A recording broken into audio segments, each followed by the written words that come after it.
The Emperor's Republic. Chapter 1. The Victory That Changed Gravity. History did not break in chaos. It turned deliberately, decisively, under iron discipline and calculation. By the autumn of 1918, the Western Front no longer resembled the grinding stalemate the world had come to expect. German forces, refined by years of attrition, unleashed a coordinated offensive that combined speed, mechanization, and an almost clinical understanding of enemy weakness. Where once trenches had swallowed men endlessly, now they were bypassed, encircled, erased. Paris fell not in flames, but in exhaustion. London held longer, but hunger and blockade proved more effective than artillery. By 1919, the British government sued for terms. The war ended not with a single moment of surrender, but with a quiet, irreversible acceptance. The German Empire had won. Across the Atlantic, the United States watched and hesitated. It had prepared for war, but not for this outcome. Mobilization lagged behind events. Industry strained to catch up with a conflict that no longer waited. When the treaties were signed in Europe, America stood untouched, but not untouched by consequence. It was the last major power outside the new German sphere. In Berlin, the mood was not triumphal, but analytical. Kaiser Wilhelm II did not live long enough to shape the new world he had helped create. His successor, Kaiser Friedrich IV, inherited not a war, but a question. What comes after victory? The generals argued for consolidation. The industrialists argued for expansion. The politicians argued, as they always did, for caution wrapped in ambition. Friedrich listened. Then he did something none of them expected. He looked west. The invasion of the United States did not begin with bombs. It began with ships. In 1922, under the cover of diplomatic tension and economic pressure, German fleets crossed the Atlantic in numbers that made resistance seem theoretical. When landings began along the eastern seaboard, New York, Norfolk, Boston, they were swift, precise, and unnervingly restrained. There were battles, yes, fierce ones. American forces fought with determination, but they were outmatched in coordination and preparedness. German strategy avoided total destruction. Infrastructure was seized, not shattered. Railways, telegraph lines, ports, taken intact wherever possible. Washington, D.C. fell within weeks. The image that endured was not one of ruin, but of contrast. German officers in immaculate uniforms standing before the Capitol, issuing orders with the same formality they might have used in Berlin. The United States had not been annihilated. It had been occupied. The expectation on both sides was clear. The empire would rule directly. Governors would be installed. Resistance would be suppressed. America would become another province, vast but subordinate. For a brief period, that seemed inevitable. Then, Friedrich IV requested a series of reports, not on military logistics, not on resource extraction, on governance. He asked his advisors to study the American system, not as an enemy artifact, but as a functioning structure. Its elections, its courts, its distribution of power between states and federal authority. He read translations of the Constitution. He held private discussions with captured officials, scholars, and even former senators. What he found unsettled him. The American system, though chaotic in appearance, possessed a resilience that imperial structures often lacked. It generated loyalty not through fear or tradition alone, but through participation. It absorbed dissent without collapsing. It renewed itself. For a ruler tasked with holding together a rapidly expanding global order, that was not a weakness. It was a tool. The proclamation came in 1924. It was read in Berlin, transmitted across Europe, and, most importantly, broadcast throughout the occupied United States. The Kaiser would not dissolve the American system. He would adopt it. The Imperial Federal Charter established a new structure. The United States would retain its Congress, its courts, and its state governments. Elections would continue. Citizens would vote, legislate, and govern their internal affairs. Above it all, however, stood the Kaiser. He remained sovereign, commander of the military, arbiter of constitutional disputes, and ultimate authority in matters of unity and security. The presidency was abolished, its executive functions redistributed under imperial oversight. It was not democracy as America had known it, nor was it empire as Germany had practiced it. It was something else, something that, to the surprise of nearly everyone, worked. Resistance did not vanish overnight. There were uprisings, protests, refusals. Some Americans rejected the new order outright, unwilling to accept any form of imperial authority. They were met with force, but measured force. The empire had learned that brutality could win battles, but it did not build systems. Over time, opposition changed. People voted. At first, reluctantly, then pragmatically. Then, in some cases, enthusiastically. Infrastructure improved. Trade stabilized. The scars of war began to fade, not erased, but integrated into a new reality. Former enemies found themselves participating in the same institutions, arguing within the same chambers. The empire expanded not just in territory, but in structure. By mid-century, what had begun as conquest had become something closer to unification. Europe and North America operated under a shared framework. Other regions, drawn by stability or pressured by necessity, entered this system in various forms. Earth, fractured for centuries, began, uneasily, to act as a single entity. They called it the Imperial Republic. The next transformation did not come from politics. It came from physics. Rocketry had advanced rapidly during the war, driven by the need to reach farther, faster, and with greater precision. In peace, those same technologies were redirected upward. The Imperial Space Directorate was founded with a clear mandate: extend humanity beyond Earth. The moon was the first objective. Initial missions were framed as scientific exploration, but their purpose was broader: establish presence, build infrastructure, demonstrate capability. When the first permanent lunar base was completed, it was not a flag that defined it, but a system. Administrators appointed by Earth, but operating under the same hybrid principles of representation and oversight. Luna was not a colony in the old sense. It was an extension. Mars followed decades later. The journey was longer, the challenges greater, but the intent remained consistent. Settlements were established, gradually expanding into a network of habitats and research centers. Unlike Luna, Mars attracted a different kind of population: scientists, engineers, and those drawn by distance itself. Distance, after all, had always created difference. By the late 21st century, humanity stood on three worlds. Earth remained the center, politically, culturally, historically. Berlin still housed the imperial court. Ceremonies persisted. Uniforms, titles, traditions that linked the present to a past of crowns and conquest. But elections were real. Laws were debated. Citizens, whether on Earth, Luna, or Mars, believed, at least in part, that they had a voice. The contradiction held. For now. In Berlin, Kaiser Wilhelm V stood at the edge of a vast observation chamber, its glass wall opening onto the night sky. Points of light moved slowly, some stars, some not. Among them, a faint red glow marked Mars. Closer, brighter, Luna reflected the sun's distant fire.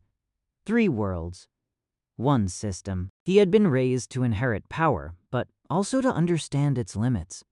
His tutors had spoken of Friedrich IV with a mixture of reverence and caution.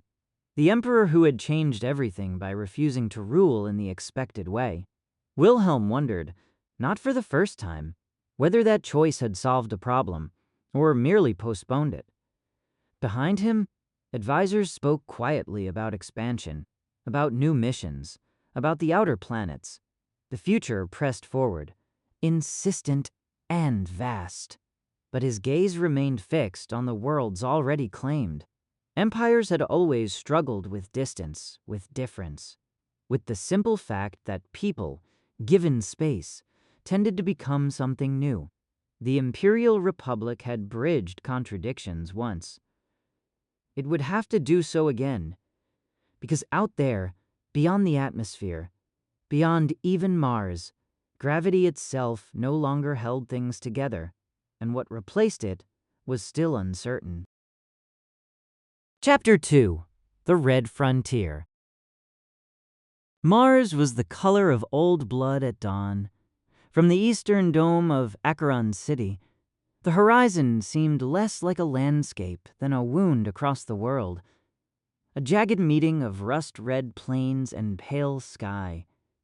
Every morning, the light arrived weak and coppery, filtered through dust and distance, and every morning the people of Mars woke under the same reminder.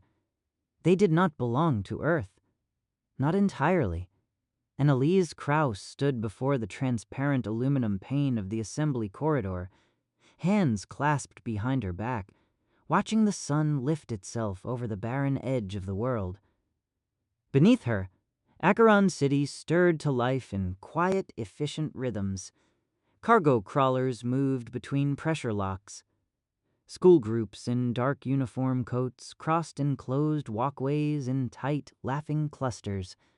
Maintenance drones skimmed over solar arrays, brushing away fine dust before it could choke the colony's power grid. Everything on Mars required intention. Every breath, every harvest, every drop of water reclaimed from the air had first been imagined, calculated, defended against failure. There was no room for waste here, and increasingly, Annalise believed there should be no room for illusion. Behind her, the doors to the assembly chamber slid open. "Dr. Krauss," said a voice with rehearsed patience. "They are waiting." She turned. Council Secretary Emil Voss stood in the threshold, severe in his dark formal coat, an Earth appointment wrapped in Martian cloth. He was a man who had learned how to survive on Mars without ever becoming Martian. "They have been waiting for 30 years, Annalise said. "A few more seconds will not kill them." Voss gave the faintest hint of a smile, the kind bureaucrats employed when they did not wish to admit amusement. "No," he said. "Only poor maintenance kills people here." She stepped past him into the chamber. The Martian assembly was not grand by Earth standards. Berlin favored towering ceilings, carved stone, banners, and history made visible. Acheron's chamber had none of that. It was circular, practical, built low beneath layers of regolith shielding. Its walls were lined with live atmospheric readouts, power consumption graphs, agricultural forecasts, traffic maps between domes and mining sectors. On Mars, politics was never abstract for long. Every argument ended, eventually, in oxygen, labor, heat, or transport. The delegates were already seated, their tablets illuminated with the morning's agenda. Some nodded as Annalise approached. Others avoided her eyes. That, she thought, was encouraging. If they feared the speech she was about to give, it meant they understood it mattered. She took her place at the central podium. "Delegates," she began, her voice carrying cleanly through the chamber. "We are told, often and with great ceremony, that we are equal citizens of the Imperial Republic, that Mars is not merely a possession, but a partner, that our votes matter, our needs are heard, our future is shared." No one interrupted. On Mars, interruption was considered an Earth habit. "And yet," she continued, "every major budgetary decision affecting this world still requires review by ministries in Berlin. Every expansion request must pass through committees composed mostly of people who have never watched a pressure alarm turn red in the middle of the night. Every security policy is written according to priorities defined on Earth, enforced by officers born under skies blue enough to make them careless. A few delegates shifted. Secretary Voss did not move at all. "We have accepted this," Annalise said, "because the Empire gave us structure when structure was survival. It gave us ships, reactors, engineers, law. I am not interested in fantasies of noble independence built on forgetfulness. Mars exists because Earth built the road that led here." She paused, letting that settle. "It was important to grant your opponents their strongest truth before you dismantled the rest." "But roads," she said softly, "are not chains." Now they were listening.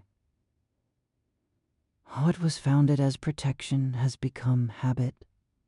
What was justified as distance has become delay. And what is described as unity increasingly functions as permission granted from above." She looked around the chamber, meeting one face after another. "The Imperial Republic taught us representation. It taught us citizenship. It taught us that legitimacy rests not only in inheritance, but in consent. Very well. Then let us take that lesson seriously." A murmur spread along the benches. "I am introducing today," she said, "a motion for a planetary referendum on expanded autonomy for Mars, direct control over internal infrastructure, local resource allocation, educational policy, civil appointments, and emergency response, subject only to shared federal obligations within the Imperial Republic." At the back of the chamber, someone exhaled sharply. Another delegate whispered something that sounded suspiciously like "finally." Secretary Voss raised one hand. "With respect, Dr. Krauss, that proposal edges dangerously near secessionist language." Annalise turned to him. "If asking to govern the air we breathe is secession," she said, "then perhaps the language is not the problem." The chamber erupted, not violently. Mars had long ago learned the cost of uncontrolled emotion in sealed environments. But the delegates spoke over one another, demanded recognition, cited statutes, history, constitutional precedent. Some accused her of reckless ambition. Others accused Berlin of decades of elegant condescension. A representative from Vallis sector argued that Mars was still too economically dependent on Earth. A delegate from the southern agricultural domes countered that dependency was exactly why autonomy had to begin now. Annalise stepped back from the podium and let them fight. Democracy, she had long believed, did not require comfort. It required clarity. And now, at last, the question was clear. On Luna, the Earth rose enormous and silent over the black horizon. Jonathan Mackenzie watched it through the reinforced viewport of Dock 7 while a freight crawler screamed sparks across the maintenance rails below. The crawler's left mag coupling had fused during descent, and now 3 overworked techs were trying to pry it loose before the next cargo cycle backed up all the way to the orbital elevators. "Beautiful, isn't it?" said a voice beside him. Jonathan did not look away from the viewport. "You only say that because you don't have to repair anything that comes from it." Greta Solberg laughed and handed him a diagnostic slate. "Track B pressure valve is fluctuating again." "Of course it is." Luna was beautiful only from a distance. Up close it was steel, dust, and exhaustion, a world engineered into usefulness with no illusions of romance. Its cities were buried beneath the surface or sealed under domes, thick as fortress walls. Its industries fed the Republic's hunger for ships, alloys, fuel cells, reactor components, and orbital hardware. If Mars was the Empire's dream of the frontier, Luna was its engine room. And engine rooms, Jonathan had learned, were rarely treated with poetry. He took the slate, scanned the readout, and swore under his breath. That valve was replaced 3 months ago. Earth-certified part, Greta said. That explains it. She leaned on the railing beside him. You hear about Mars? Everyone heard about Mars. News traveled strangely fast between worlds when it threatened people in charge. Anneliese Krauss's referendum proposal had reached Luna in less than 6 hours, accompanied by commentary from Berlin, editorials from Earth, labor statements, market forecasts, security briefings, and the usual flood of patriotic appeals from people who had never once had to choose between power conservation and breathable air. Greta tapped the slate against his shoulder. You think they'll get it? Jonathan shrugged. Depends who they is. You know what I mean? Yes, he did. His family history had made him popular with journalists and unpopular with officials. The Mackenzies traced their line back to occupied America, to a Pennsylvania branch that had refused to leave after the Imperial Federal Charter and eventually made peace with the new order. Some of them had thrived under it. Some had served it.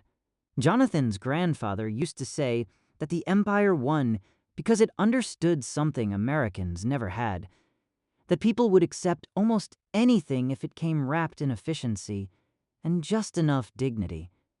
Jonathan had never known whether that was cynicism or wisdom. He only knew that Luna ran on both. I think Mars has leverage, he said at last. They're symbolic. Frontier, science, all that nonsense. Makes good speeches in Berlin. Hard to deny autonomy to your favorite poster child. And us? He looked down into the dock where workers in pressure gear moved like shadows through welding glare. We're where they build the ships, he said. No one writes songs about that. Greta was quiet for a moment. Then, unions filing again. Hazard premiums, election reform for the industrial districts, local appointment rights. Jonathan snorted. And how many committees will study it before deciding our concerns are historically important and fiscally impossible? 3, if we're lucky. He handed the slate back to her. I'll take the valve. Thought you might. As he descended the maintenance ladder into the roaring heat of Dock 7, Jonathan glanced once more at Earth in the viewport. From here, it looked whole. Oceans, clouds, continents softened by distance into a single luminous sphere. It was the perfect imperial symbol. Vast, unified, serene. Only up close did you see the stress fractures. In Berlin, the court still dressed as if history were a military parade that had never ended. There were modern concessions, of course. The old halls of the imperial complex had been threaded with fiber optic systems, quantum communications arrays, climate control, discrete security fields, and diplomatic translation meshes hidden beneath carved stone and polished wood. But ceremony remained untouched. Guards still wore formal cuirasses for state functions. Ministers still bowed at precise angles. Portraits of dead emperors stared down from paneled walls as if the centuries between them and the stars were merely administrative detail. Kaiser Wilhelm V disliked half of it and understood the necessity of all of it. He stood before the long council table in the Hall of State, one hand resting on the back of his chair while ministers and military officers arranged themselves into their expected positions. Through the tall windows behind him, Berlin shone with evening light, ordered and golden. Minister-President Adalbert Room cleared his throat. Your Imperial Majesty, the situation on Mars is politically manageable if addressed early. The Assembly remains divided. If we delay ratification procedures, request legal review, and encourage sector-by-sector negotiations, momentum may dissipate. Momentum, said Wilhelm, is a polite word for conviction. Room inclined his head. Convictions may also dissipate, Majesty. At the far end of the table, Grand Marshal Otto Wehr began scrolling through a tactical brief projected above his wrist. Or Harden, he said. Autonomy rhetoric invites coordination. Coordination invites obstruction. Obstruction invites sabotage. We should reinforce transit security now." "On Mars?" asked Wilhelm. "Everywhere," said Ver. "Luna especially." Chancellor Elise Brandt, who had spent 20 years mastering the art of sounding reasonable while dismantling everyone else's position, folded her hands. "With respect, Grand Marshal, sending additional security detachments to Luna the same week Mars calls for autonomy would look less like prudence and more like preparation for repression." Ver did not blink. "I am rarely troubled by appearances." "That," Brandt said, "is because other people are assigned to suffer them." A lesser ruler might have enjoyed the exchange. Wilhelm only felt the familiar pressure behind his eyes. This was the burden no ceremony could disguise. Every decision now moved through multiple worlds, multiple electorates, multiple layers of law and tradition that had once been praised as genius and were now condemned as contradiction. The Imperial Republic functioned because it had always offered each faction enough truth to remain loyal, authority for the fearful, participation for the ambitious, continuity for the nostalgic, reform for the restless. But systems built on balance often mistook stillness for permanence. "Dr. Kraus," Wilhelm said. "What do we know of her?" An aide tapped a console, and her profile appeared in the air above the table.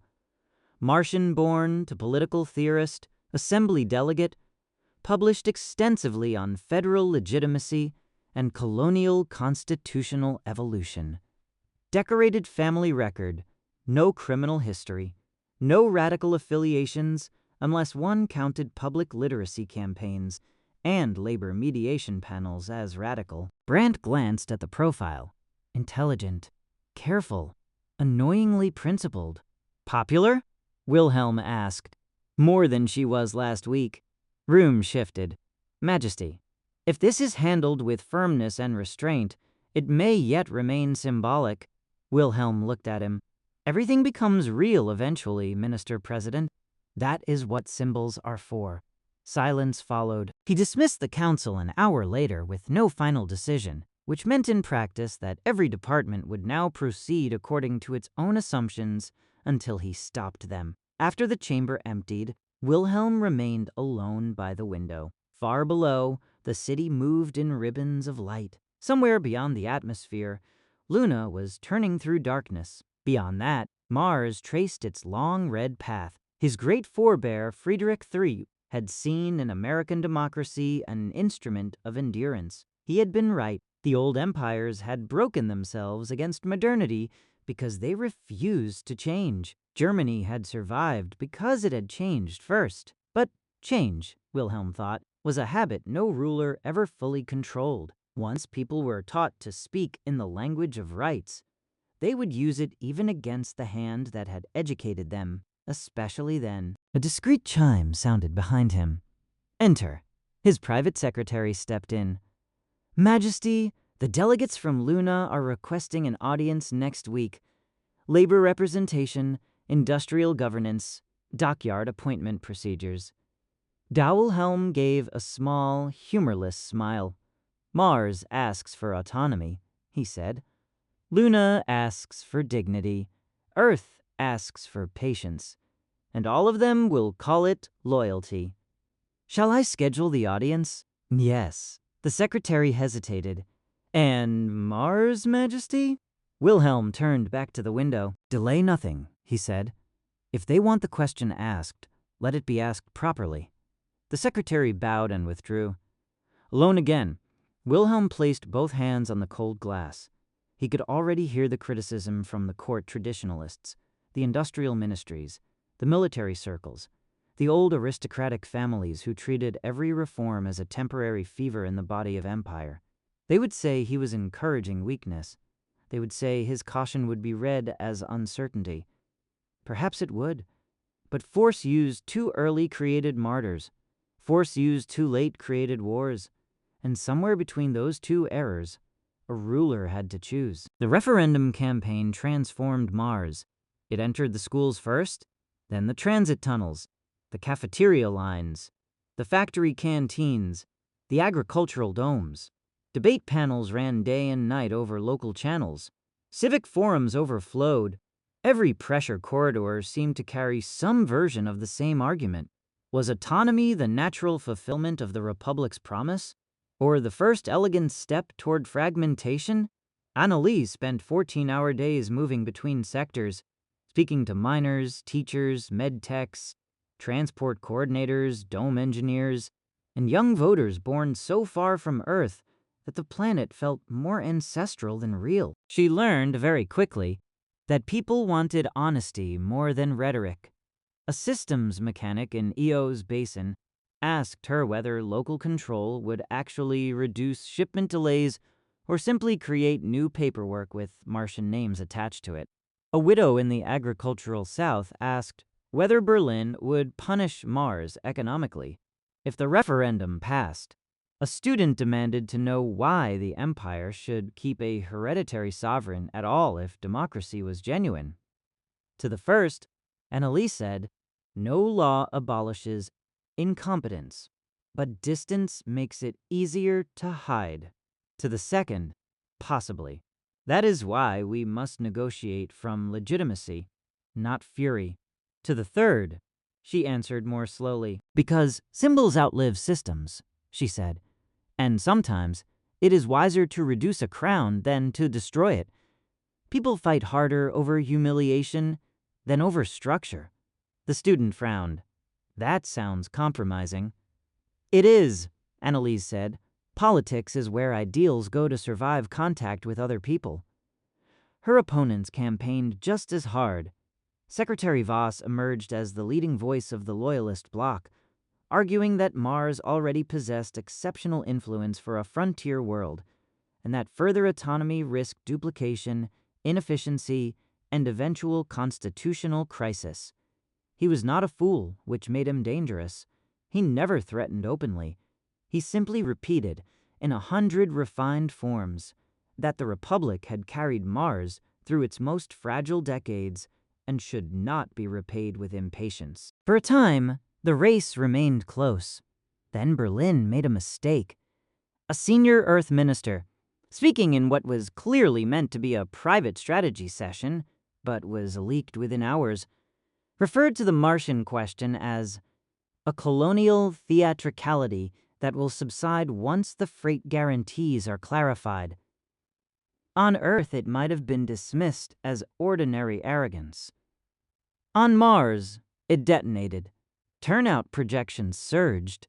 Neutral delegates declared support for autonomy. Even some loyalists, offended by the language, if not the policy, withdrew from public campaigning. When Annalise saw the recording, she did not smile. She only said, to no one in particular, "At last, they speak plainly." On Luna, plain speech took a different form. The Union Hall in Copernicus Industrial Sector had once been a storage vault for drilling equipment. No one had bothered making it beautiful. Exposed supports lined the walls. Old pressure doors served as tabletops. The lights were too bright, and the recycled air always smelled faintly of metal and heated wiring. Jonathan preferred it to every formal chamber in Berlin. He stood near the back while representatives from the dockyards, smelters, reactor plants, and freight sectors argued over the wording of their latest demands. Hazard premiums were obvious. Local electoral reform for industrial districts had broad support. Appointment rights for station supervisors and transit safety boards were more divisive. Some wanted full local authority. Others feared Berlin would interpret that as imitation of the Martian movement and retaliate accordingly. "We keep asking politely," said an older Railyard delegate named Barta Singh, "and they keep praising our restraint as if it were a resource shipment." A murmur of approval. "We are not Mars," said another representative. "We don't have philosophers and schoolchildren reciting constitutional theory on the public feeds. We have contracts. We have leverage. Use that." "And do what?" Greta asked from the front row. "Threaten a slowdown on critical logistics?" That gives the Grand Marshal exactly the excuse he wants. Barda crossed her arms. Then what do you suggest? Another petition? Jonathan had not intended to speak, but suddenly everyone was looking at him. Family name, he thought bitterly. A curse disguised as credibility. He stepped forward. We stop pretending this is one issue, he said. Mars wants autonomy because distance has made them politically invisible. Luna wants local control because proximity has made us economically indispensable and therefore expendable. Different symptoms. Same disease. Barda nodded. Go on. The Republic says representation, Jonathan continued. Fine. Then we demand representation where the decisions are made, not just where the speeches are performed. We demand elected industrial boards with real authority over safety and staffing. We demand transparent procurement audits on Earth-certified equipment.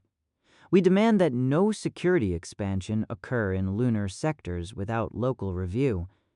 And if they refuse, someone asked, Jonathan hesitated. He thought of Doc 7, of the failed parts, of Greta's dry jokes, of the way Earth filled every viewport like a promise too large to challenge. Then, he said carefully, we decide whether loyalty is a one-way contract. That landed harder than he intended. The room went quiet, not because it was revolutionary. Nothing on Luna was ever dramatic enough for that. It was quiet because everyone there knew exactly what the sentence meant, and exactly how dangerous it was to say aloud. Greta broke the silence. Well, she said, that'll sound wonderful in the surveillance transcript. A few people laughed. Jonathan did not, because in the back of his mind, beneath the politics and the anger, another thought had begun to grow. If Mars won concessions, Luna would move next. And if Mars was denied, Luna would learn from that too. The referendum passed. It was not narrow. It was not ambiguous. It was not the kind of result that could be buried in procedural language. Across Mars, nearly 70% voted in favor of expanded planetary autonomy. Acheron City erupted in celebration so controlled it was almost ceremonial. Crowds filled the main civic corridors, waving district banners and singing old settlement hymns composed during the first decades of colonization, back when every surviving winter had felt like a constitutional triumph. Students embraced strangers. Miners in dust-stained work jackets bought drinks for assembly aides. Public screens flashed the final numbers over and over, each repetition making the result feel more irreversible. Annalise stood on the assembly balcony as the city below chanted one word in rhythmic waves: ratify, ratify, ratify. Secretary Voss joined her a few minutes later, hands folded behind his back. You have your mandate, he said. We have our vote.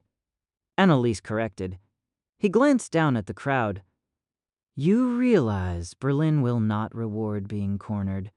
Then, Berlin should stop building systems that depend on consent. He was quiet for a moment. I do not oppose Mars, Dr. Krauss, he said at last. I oppose acceleration. History snaps when pulled too quickly. She looked at him. History suffocates when held too tightly. Before he could answer, her aide hurried onto the balcony, face pale. Delegate Krauss, the aide said, there's been an incident on Luna. The celebration noise below seemed to recede all at once. What kind of incident? The aide swallowed. Sabotage, they think. A transit hub in Copernicus industrial sector. Cargo routing systems, dock controls, pressure backup lines. Severe disruption. Casualties unconfirmed. Voss's expression changed instantly. All political nuance burned away by administrative dread. How bad? Enough that shipments between Luna and Mars are already being delayed. Annalise felt a coldness move through her chest that had nothing to do with Mars. "Do they know who did it?" The aide shook his head. "No, but the feeds on Earth are already suggesting coordination." "Coordination with whom?" The aide did not answer, because he did not need to. Mars.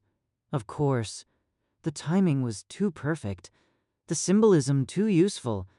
A colonial world demands autonomy. A vital transit hub is struck, and suddenly every argument for democratic reform can be reframed as the prelude to disorder. Voss closed his eyes briefly. "Grand Marshal Ver will push for emergency security authority, and the ministries will freeze ratification pending investigation," Annalise said.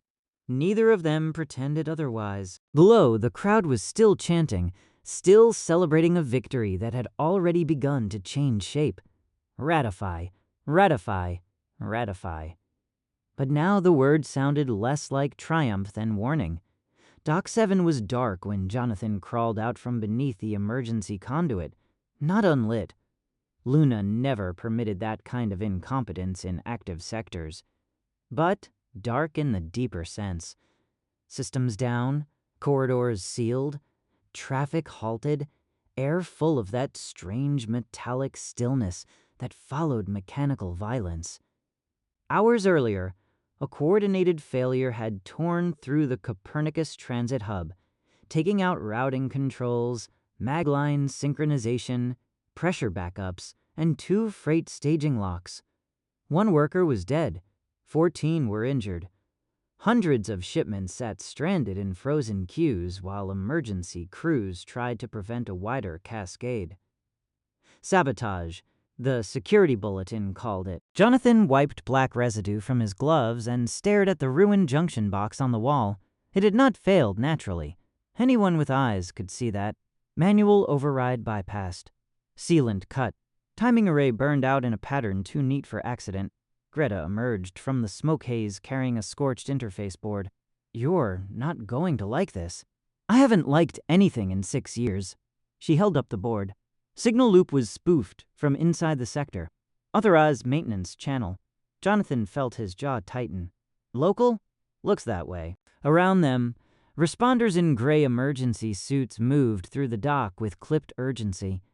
Further down the corridor, a team from Imperial Security had arrived in polished black pressure gear, far too clean for the work required.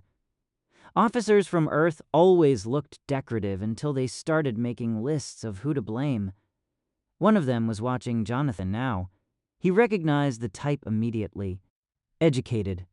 Controlled. The sort of man who thought suspicion itself was a form of competence. Greta saw him too. "That one's going to ruin everyone's week. He'll need help," Jonathan said. "The ministries are probably ruining the month." His wrist comm vibrated. A union alert flooded the screen. "Do not give statements without sector council present. Security review underway.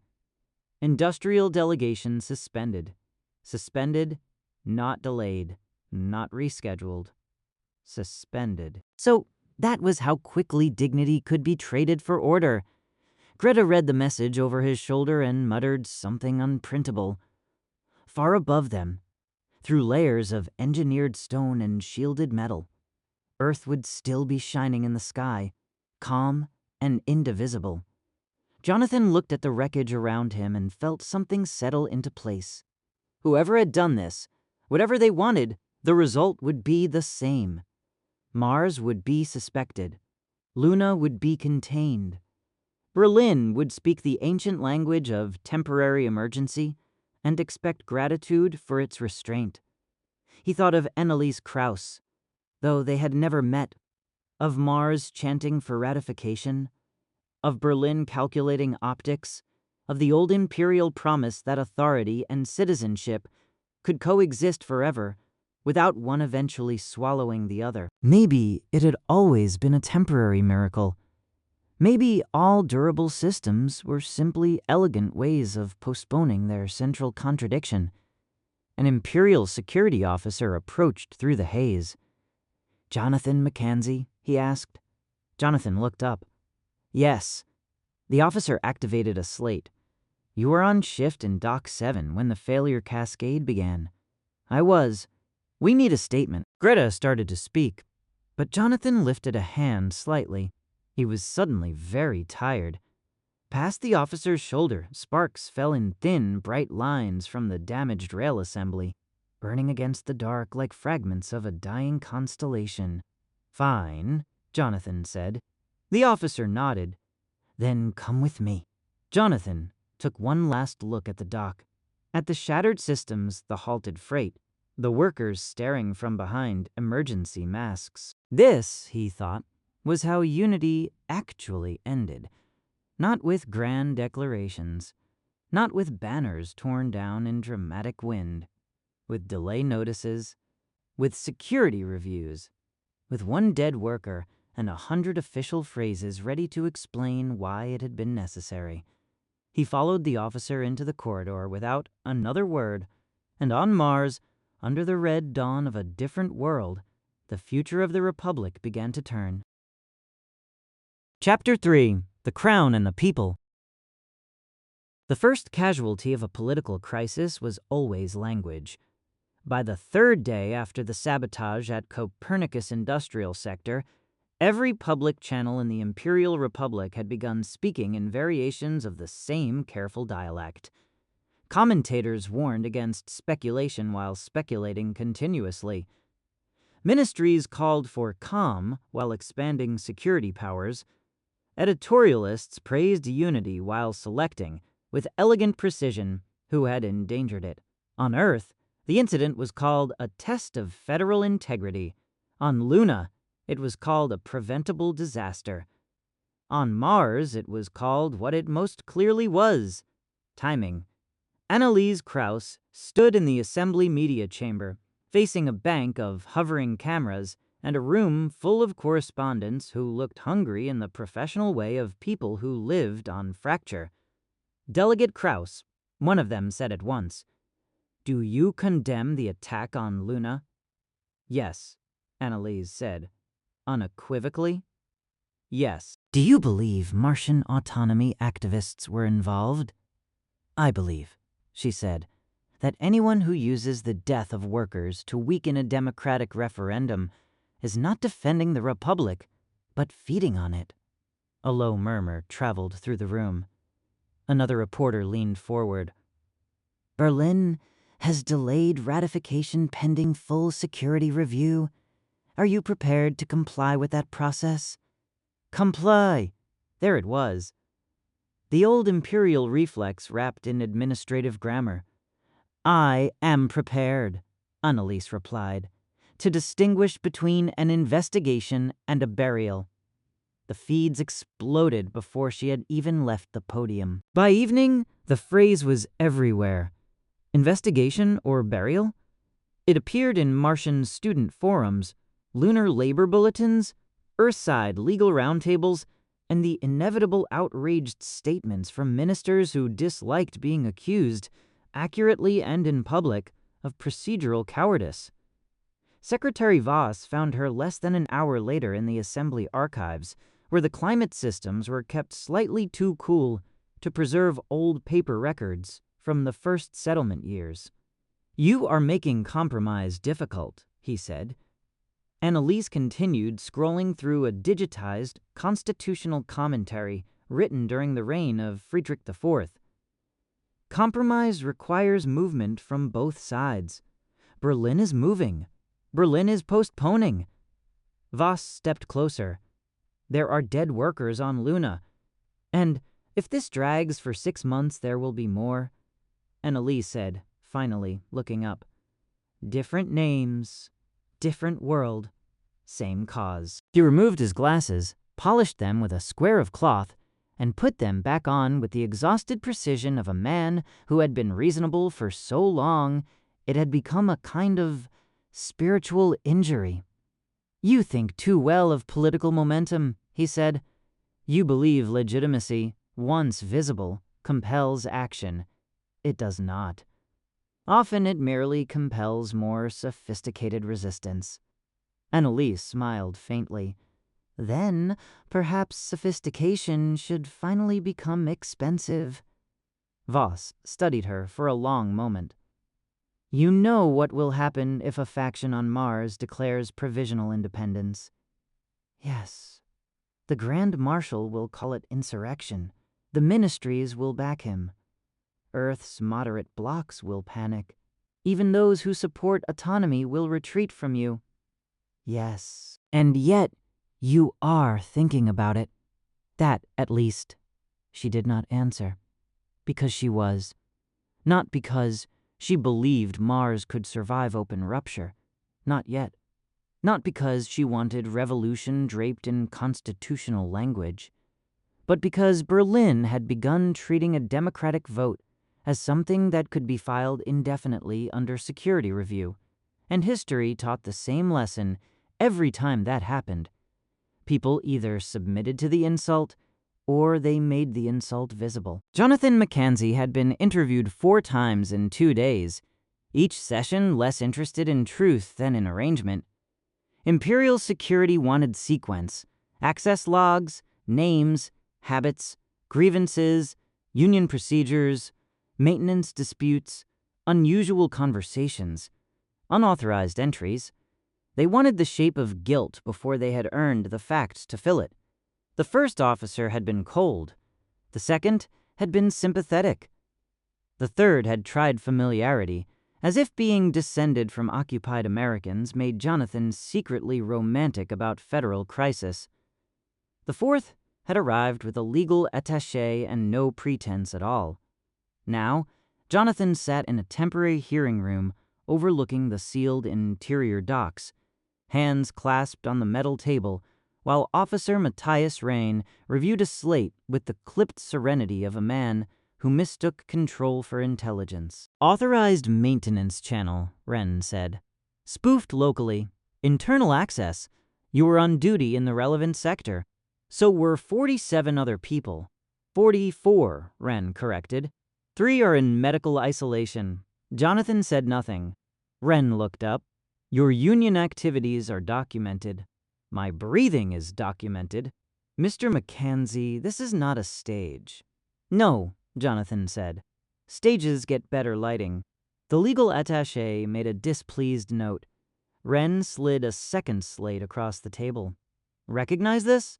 It showed a procurement complaint Jonathan had filed 6 months earlier concerning defective Earth-certified valve assemblies. Yes, you alleged that federal contracting standards privileged ministerial relationships over local safety assessments. I alleged that your imported parts kept failing. You also wrote that the current structure treats lunar workers as replaceable extensions of Earth's industrial appetite. Jonathan leaned back. Still true. Reen's expression did not change, but something in the room tightened. There it was, the point at which official inquiry became a search for politically useful temperament. You are aware, Reen said, that anti-federal rhetoric may create permissive environments for extremist action. Then, perhaps federal negligence creates them faster. The attaché looked up sharply. Reen simply folded his hands. You are either brave, he said, or tired. Those aren't opposites. For the first time, Wren gave the faintest hint of what might once have been a human reaction. No, he said. They rarely are. He ended the session 20 minutes later without accusation, which meant Jonathan was not cleared, merely preserved for later use. Outside the hearing room, Greta waited by the corridor junction with 2 coffees from a machine nobody trusted. Well, she asked, they still prefer procedure to competence. She handed him a cup. Union lawyers say security's building a case for emergency administrative oversight. Of Luna. Of the industrial sectors first. For our own protection, naturally. Jonathan stared through the corridor glass at the frozen docks beyond. Cargo rigs hung motionless over half-loaded rail lines. Repair drones moved in strict programmed arcs, patching metal while politics widened the hole beneath it. Any progress on who actually did it? He asked. Greta glanced around before answering. Quietly? Yes. He turned. One of the routing techs found trace signatures in the spoofed maintenance loop, she said. Not Union, not Martian. Security-grade encryption with local masking. Jonathan felt the coffee go cold in his hand. Internal? She gave a small nod. Either someone inside security ran the sabotage, or someone wants it to look that way. Same problem, Greta said. Different uniforms. Jonathan looked back at the silent docks. He had spent years thinking the Empire's central contradiction was philosophical. Crown and vote. Authority and consent. Unity and distance. But contradiction became much clearer when it entered a room with a weapon and a press office. If that gets out now, he said, Berlin buries it. If it doesn't get out, Greta said, Berlin uses us. He laughed once without humor. Remarkable system. In Berlin, crisis always improved the tailoring. The Hall of State filled again with ministers, officers, chancellery aides, and legal advisors, carrying enough briefs to wallpaper the moon. Outside, protesters gathered beyond the outer security cordons, some carrying Martian autonomy banners, others demanding order, others simply furious at being ignored by geography and procedure alike. Kaiser Wilhelm V entered without fanfare. He disliked the ceremonial announcement in moments like this. It made urgency sound choreographed. Grand Marshal Otto Wurr rose first. Majesty. Preliminary findings support coordinated anti-federal destabilization, lunar labor radicalization, Martian political opportunism, synchronized information agitation across the outer territories. Chancellor Elise Brandt said dryly, a concise phrase, for many people are unhappy at once. Wurr ignored her. We should authorize emergency security authority in key lunar sectors, suspend ratification proceedings on Mars, and detain principal agitators where necessary. Principal agitators, Wilhelm repeated. Such as? Wurr tapped control. Names appeared in the air above the table. And Elise Krauss. 3 Martian Assembly delegates, 2 student organizers, 7 Lunar Union representatives. Jonathan Mackenzie. Brandt actually laughed, though only once. You have included a maintenance engineer. He is politically active, rhetorically inflammatory, and present at the sabotage site. He also repairs the systems your ministry keeps underfunding. Room, the minister-president, lifted a hand. Majesty. With respect, whatever the final truth of the sabotage, perception is now the governing fact.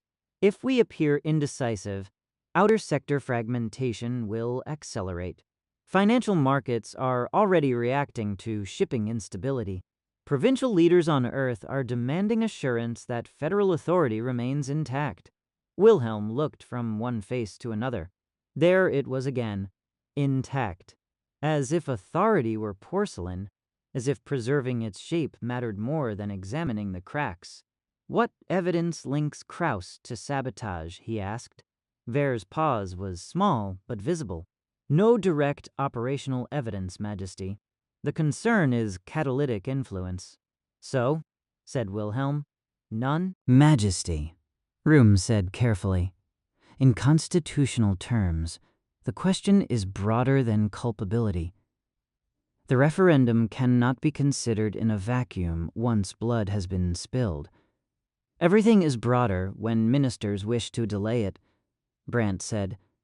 Wurr turned toward her. And everything is principle when chancellors wish to evade responsibility. Wilhelm struck the table once with the flat of his hand. Silence. The old portraits along the walls looked down, severe and confident.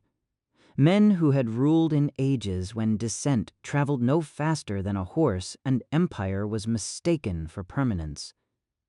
You all speak, Wilhelm said quietly, as if force and delay remain inexhaustible resources. They are not, no one answered. He rose and moved to the window. Evening lay over Berlin in deep gold and shadow.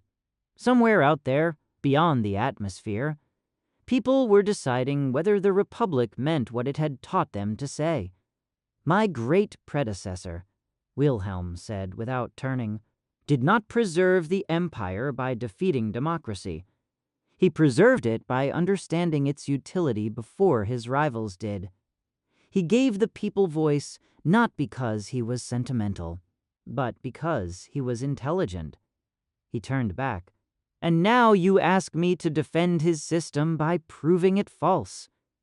Ver straightened. "I ask you to preserve unity." "No," Wilhelm said. "You ask me to preserve obedience." That landed heavily enough that even Room did not attempt immediate rebuttal. Brandt spoke at last. "Majesty, what do you intend?" Wilhelm looked again at the names suspended above the table. Annalise, Jonathan, workers, delegates, students. Not traitors, not yet. But that was always how systems preferred their dissidents. Slightly ahead of the law, so they could be recast as criminals when convenient. He made his decision then, not because it was safe, but because every safer option led somewhere smaller. "Prepare invitations," he said. Room frowned. "Invitations?" "To a constitutional convention," Wilhelm replied. "Earth, Luna, Mars, delegated representation proportional and functional. Planetary assemblies, labor sectors, legal scholars, civic ministries, military oversight, federal courts." Brandt stared at him. "Majesty." Ver's disbelief hardened almost instantly into opposition. "That will be read as capitulation." "It will be read," Wilhelm said, "as confidence. Majesty, after sabotage, especially after sabotage." Room spoke more sharply than protocol preferred. "With respect, if you elevate territorial unrest into a founding negotiation, every frontier grievance becomes leverage." Wilhelm met his eyes. "Then we should have governed better before teaching the frontier to read constitutions." No one moved. "The convention will convene in Berlin," Wilhelm said. "Publicly, broadcast in full. Mars referendum remains valid pending deliberation. Lunar labor delegates will attend. Security authority remains limited to direct investigative necessity, not political convenience. Any detentions outside criminal evidence require my signature." Ver's jaw tightened. "Majesty, this is perilous." "Yes," Wilhelm said. "That is why I am doing it." They called it the Solar Charter Convention before the formal papers were even printed. The name spread because it carried exactly the right amount of ambition and absurdity. Empires liked grand phrasing. Democracies liked founding language. This offered both. Berlin transformed under the weight of it. Transit corridors filled with press. Hotels filled with delegates. Theorists, provincial power brokers, union lawyers, students, military observers, legal commentators, historians suddenly made relevant, and every variety of opportunist available in an interplanetary civilization. Annalise arrived under armed escort and public applause in almost equal measure. Mars had sent her not as a revolutionary, but as proof that seriousness no longer belonged only to Earth. Jonathan arrived 2 days later as part of the lunar labor delegation, wearing a borrowed formal coat that fit his shoulders badly and his patience worse. Greta met him outside the delegate housing annex with an expression halfway between sympathy and mockery. "You look constitutional," she said. "I look imprisoned by tailoring. That's governance." He almost smiled. Neither of them had ever been to the Imperial District. Its old avenues, stone facades, and absurdly dignified silence felt designed to remind visitors that history had once belonged entirely to people with family portraits and cavalry. Yet all around them, security drones hovered above crowds chanting for reform, and giant projection screens replayed commentary from Mars and Luna. The old center was no longer the whole system. It was merely where the system had come to argue with itself.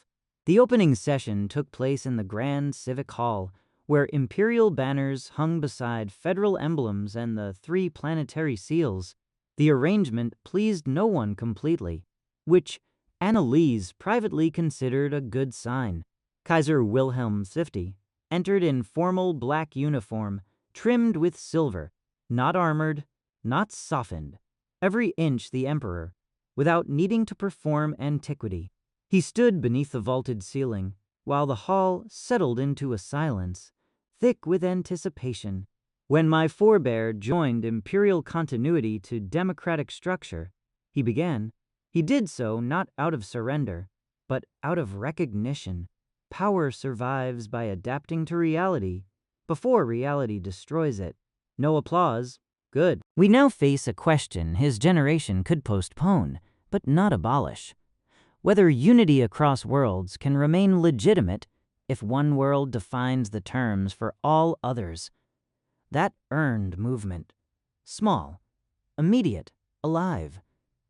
This convention, Wilhelm said, is not an admission that the Republic has failed. It is an admission that success has consequences. Mars has grown into political maturity. Luna has grown into indispensable strength.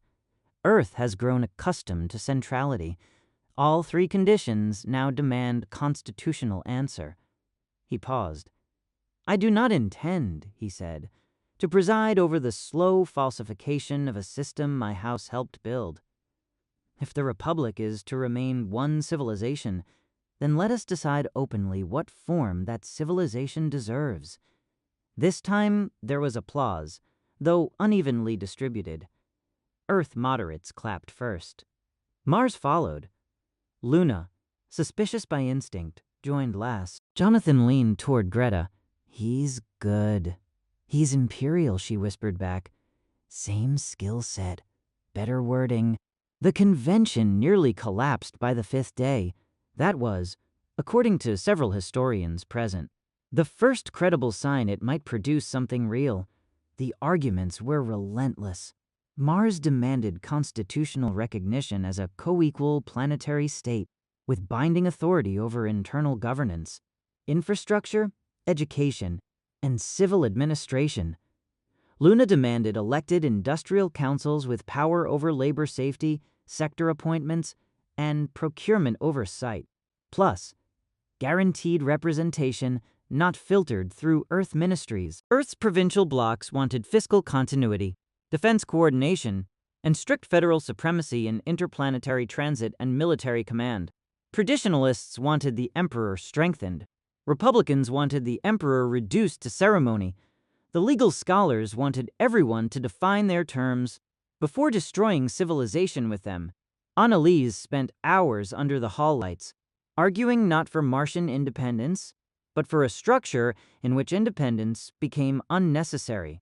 If unity requires permanent adolescence for the outer worlds, she said, during one session, then it is not unity, but dependence administered with better rhetoric. An Earth delegate shot back. And if every world localizes power beyond federal coherence, what remains except fragmentation dressed as principle? Consent, Anneliese said. Instability, the delegate replied. Those are often neighbors. Jonathan, who had never expected to speak in the Grand Civic Hall at all, found himself called during a labor governance panel after a procurement minister attempted to describe lunar safety complaints as structural friction inevitable in high-output environments. Jonathan leaned into the microphone and said, "A dead worker is not friction." The silence after that was perfect. He continued, "You ask whether local industrial authority threatens unity.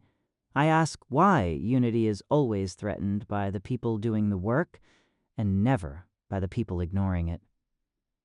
Later, Greta told him that half the delegates wanted to recruit him and the other half wanted him disinfected. He took that as success. But beneath the speeches ran a darker current. The sabotage investigation. Whispers moved through corridors. Leaks appeared, disappeared, reappeared in altered form. Each faction believed revelation would either save or doom its position. Then on the 9th day, the truth finally broke loose. Not all of it. History rarely received the courtesy of total clarity, but enough. A secured cache of internal communications, traced through a chain of unauthorized relays and delivered simultaneously to Convention Press, Lunar Union Council, and 3 federal judges, revealed that elements within Imperial security on Luna had discussed controlled destabilization scenarios weeks before the transit attack. Whether they had directly ordered the sabotage or merely created the conditions in which it could be executed remained contested. What did not remain contested was this. People inside the machinery of federal order had been willing to weaponize fear against reform. Berlin convulsed. Grand Marshal Very denied command knowledge. 2 senior security administrators vanished into emergency legal protection. Markets plunged. Protest crowds doubled by the hour. Earth delegates who had spent days preaching caution suddenly discovered an appetite for constitutional hygiene. In the emergency closed session that followed, Very stood before the Emperor with fury sharpened into discipline. Majesty, this proves only institutional contamination at lower levels, not policy failure. Wilhelm's expression did not change. Your institution defines contamination as anything that embarrasses command. Then purge the guilty, Ver snapped. But do not dismantle the architecture that holds the Republic together. Anneliese, seated 3 chairs down, spoke before protocol could forbid it. No, she said. Dismantle the architecture that requires periodic sabotage to preserve trust in itself. For one dangerous second, Jonathan thought Ver might actually forget where he was. Instead, the Grand Marshal bowed stiffly, turned, and asked to submit his resignation pending investigation. Wilhelm accepted it at once. That, more than the leaked files, convinced the public something irreversible was happening. After the scandal, the convention changed tone, not softer. Harder, cleaner. People stopped pretending the old equilibrium could simply be restored with apologies and revised oversight language. The question was no longer whether reform was needed, but whether reform could be achieved before the Republic dissolved into mutual disgust. 3 days later, Chancellor Brandt convened a small drafting group in one of the interior constitutional chambers, a room paneled in dark wood, lined with old legal volumes and wired so heavily with modern encryption that it felt like a monastery protected by mathematics. Present were Brandt, 2 federal jurists, Anneliese, Jonathan, a Martian economic delegate, a lunar transport representative, 3 Earth provincial leaders, and to everyone's discomfort, Kaiser Wilhelm V himself. The Emperor removed his gloves, set them on the table, and said, "Let us stop performing for audiences and write the thing history will blame us for." It was the most useful sentence anyone had spoken in 2 weeks. For 12 hours, they argued over sovereignty, representation, budget apportionment, military command, emergency authority, constitutional review, succession symbolism, and whether a hereditary emperor in a democratic interplanetary federation was a stabilizing continuity or a decorative absurdity with dangerous habits. At midnight, one of the jurists said, "We are circling the same wound, the crown." Everyone looked not at the jurist, but at Wilhelm. He sat very still. Anneliese chose her words carefully. "The office is not the problem," she said. "Undefined supremacy is." Jonathan added, "People can live with symbols. They die under ambiguities." One Earth provincial leader muttered, "That should be engraved over every ministry." Wilhelm gave the faintest smile. "So define me," he said. Even Brandt blinked at that. Wilhelm folded his hands on the table. "You all know the truth, and are too professional to say it plainly. The Imperial office still provides continuity. Ritual matters. History matters. In crisis, populations like believing someone embodies the whole, even when the law does the actual work. Very well. Keep the office." He looked from face to face.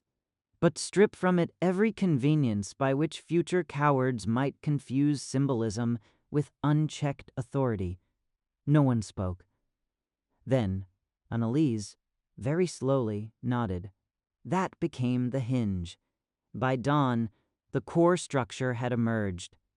A new federal order spanning Earth, Luna, and Mars as co-equal constitutional members. A bicameral interplanetary legislature, one chamber by population, one by planetary representation and key civic sectors, guaranteed local authority over internal governance, labor regulation, education, infrastructure, and civil administration. Federal control limited to shared defense, interplanetary transit, currency, and baseline constitutional rights. Strict judicial review over emergency powers. Industrial councils on Luna with elected authority and procurement oversight. Ratified planetary charters. And above it all, not as sovereign ruler, but as constitutional guardian and ceremonial head of state.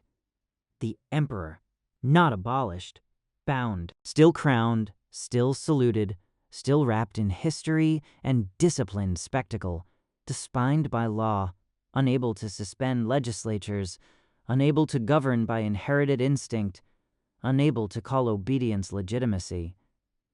When the sun rose over Berlin, pale through the chamber windows, Jonathan looked at the draft and felt an emotion he distrusted immediately. Hope. The final vote took place in the Grand Civic Hall under a silence so complete it seemed engineered. The document now had its name, the Solar Charter. Its ratification would dissolve the old Imperial Republic and establish a new order. The Imperial Republic of Sol.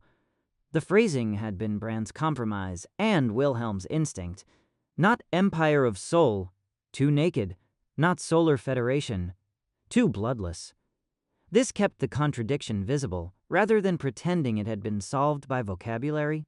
Every delegate knew what the vote meant. If it failed, Mars would likely move toward provisional independence within weeks. Luna would harden into industrial resistance. Earth would split between crackdown and concession. The Republic, which had survived war, conquest, adaptation, and expansion into space, might still fracture over the oldest political problem in history. Who gets to decide for whom? Wilhelm took his seat not on a throne, but at the constitutional dais. Even that detail had been debated for 40 minutes. One by one, the delegations cast their votes. Earth, divided. Then narrowly, yes. Luna, yes. After the labor bloc held just long enough to remind everyone that consent should never look easy. Mars, overwhelmingly yes. When the final tally appeared above the chamber, the hall did not erupt immediately. Relief took a moment to become sound. Then applause broke across the room in waves. Human, uneven, exhausted, real. Annalise closed her eyes only briefly. Jonathan exhaled as if he had been holding his breath since Dock 7. Greta laughed aloud. Brandt sat down before her knees could decide to betray her. Several traditionalists looked personally insulted by modernity. The jurists, as ever, looked disappointed that civilization had chosen survival over interpretive purity. Kaiser Wilhelm Voice remained standing. Protocol required a formal proclamation. The hall gradually quieted again. In accordance with the vote of this convention and the ratification of the represented bodies, he said, the Solar Charter is adopted. The Imperial Republic of Sol is hereby constituted. His voice carried clearly through the chamber and out across every feed on 3 worlds. From this day, Earth, Luna, and Mars stand not as center and dependencies, but as equal members of a common constitutional order. Let no one mistake equality for weakness. What is shared by law is often stronger than what is held by force. He paused, then rested one hand lightly on the sealed copy of the charter. The crown endures, he said, and now there was iron beneath the restraint, but it endures under the discipline of the people it serves. Tradition is not abolished. It is given honorable limits. Unity is not commanded, it is renewed. That line would be quoted for generations, mostly by people pretending they had always agreed with it. Months later, Mars voted again. This time, the question was not autonomy within the old republic, but membership in the new one. Remain within the Imperial Republic of Sol under the Solar Charter, or depart. The campaign was fierce, intelligent, emotionally ruinous, and far more honest than the first. Independence remained tempting. Distance still mattered. Identity still mattered. But now there existed, for the first time, a structure in which Mars could be distinct without being subordinate. On the morning of the vote, Annalise returned to the eastern dome of Acheron City and watched the red dawn spread over the plain. Secretary Voss joined her there. Older now, in the way crises age certain men all at once. "You won," he said. She shook her head. No. We prevented losing in the most permanent way." He considered that.